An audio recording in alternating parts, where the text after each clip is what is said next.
4 महीने की समय दी गई है।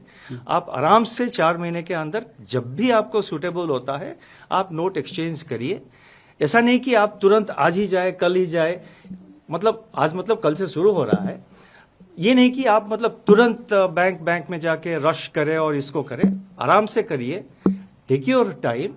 4 महीने है, by September 30th please exchange it, and time is given up to September 30th so that it is taken seriously, because otherwise if you leave it open ended then it becomes a kind of a endless process.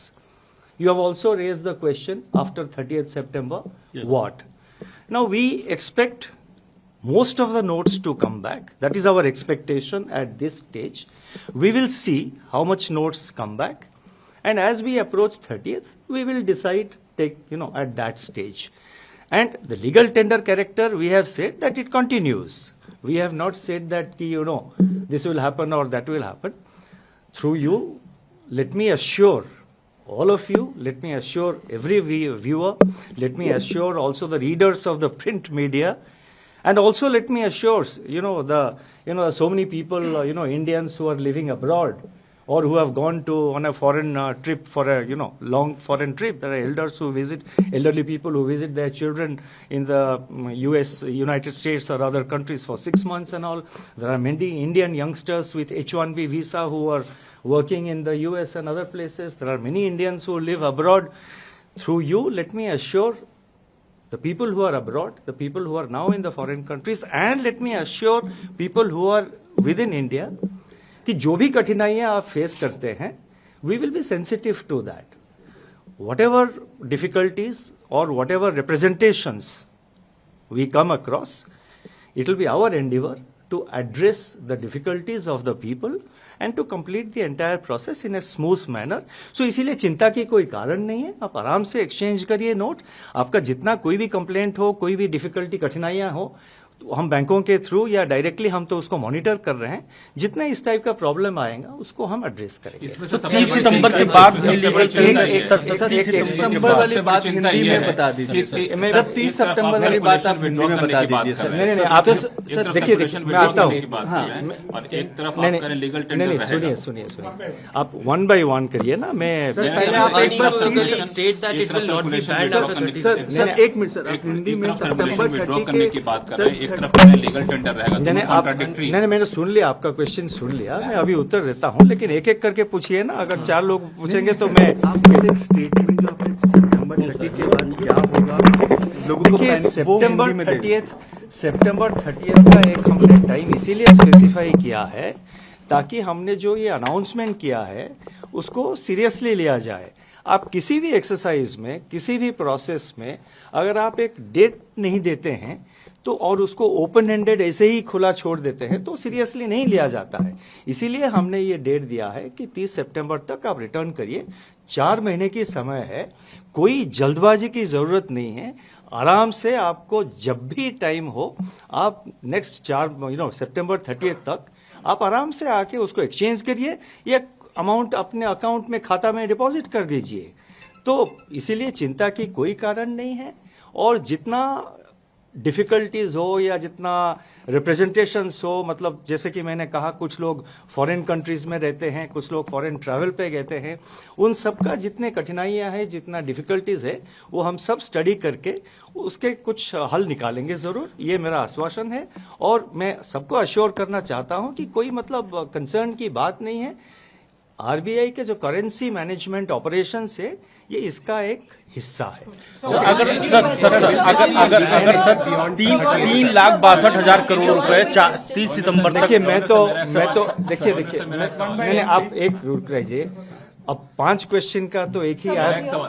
Lakshman please, look, I will answer each and every question. Sir, I will start here. I will go round. So therefore, please have patience. Sir, अगर सवाल ये है कि एक तरफ आप कह रहे हैं करेंसी सर्कुलेशन से विड्रॉ कर रहे हैं, दूसरी तरफ आप कह रहे हैं कि लीगल टेंडर रहेगा। लोग ये कह रहे हैं कि जब सर्कुलेशन से विड्रॉ कर रहे हैं, हम उससे खरीदारी कर नहीं सकते, तो लीगल टेंडर रहने का मतलब क्या होगा? Can I just add to that, sir? नहीं, खरीदारी क्यों नहीं कर सकते हैं? No, but then others will. Yes, please. So what is happening, sir? No, I have read the newspapers. हम भी न्यूज़पेपर पढ़ते हैं, हम भी टेलीविजन देखते हैं। आप ऐसे रुकिए आप। अब दुकानों में अगर कोई एक्सेप्ट, वैसे मैं आपको एक बात बताऊं, पहले से भी कई छोटे छोटे दुकान में 2000 के रुपया के नोट एक्सेप्ट नहीं करते थे। ये कोई नई बात नहीं, कल से शायद बढ़ गया है कुछ। पहले भी मैंने खुद एक्सपीरियंस किया है, मेरे जानकारी के जितने लोग हैं उनका भी यही एक्सपीरियंस है। वो जब 2000 रुपए की नोट लेके जाते हैं कोई फ्रूट शॉप, कोई ठेले वाले के पास, कोई छोटे दुकान, वो कहता है कि सर मेरे पास चेंज नहीं है, आप ऐसा करिए, आप वो इसमें QR कोड में वो डिजिटली पेमेंट कर दीजिए ना, यहाँ पे लगी हुई है QR कोड, आप मोबाइल निकालिए, पेमेंट कर दीजिए। तो ये जो है एक रिलक्टेंस था 2000 रुपया नोट को मतलब एक्सेप्ट करने के लिए दुकानों में, ये पहले से था, कोई नई बात नहीं। कल के बाद शायद बढ़ गया है, मैंने पेपर भी देखा कुछ रिपोर्ट्स, लेकिन मैं तो नोटिफिकेशन में हमने कहा है it continues as legal tender, हमने तो कहीं पे नहीं कहा, उसके आगे तो और कुछ नहीं कहा। और मैंने ये कहा कि हमारा एक्सपेक्टेशन ये है कि 30 सितंबर के अंदर जो है मैक्सिमम क्वांटिटी ऑफ नोट्स वापस आ जाएंगे। हम देखेंगे उस वक्त, we will see and we will take it, we will decide. No, one question per person. Sir, my question is that post 30th September, will this continue to be a legal tender? If yes, then till when? वही question आप पूछ रहे हैं, it's the same question. We have said that it continues as legal tender. We will wait how much notes are coming. I cannot give a speculative answer कि 30th सितंबर के बाद क्या होगा।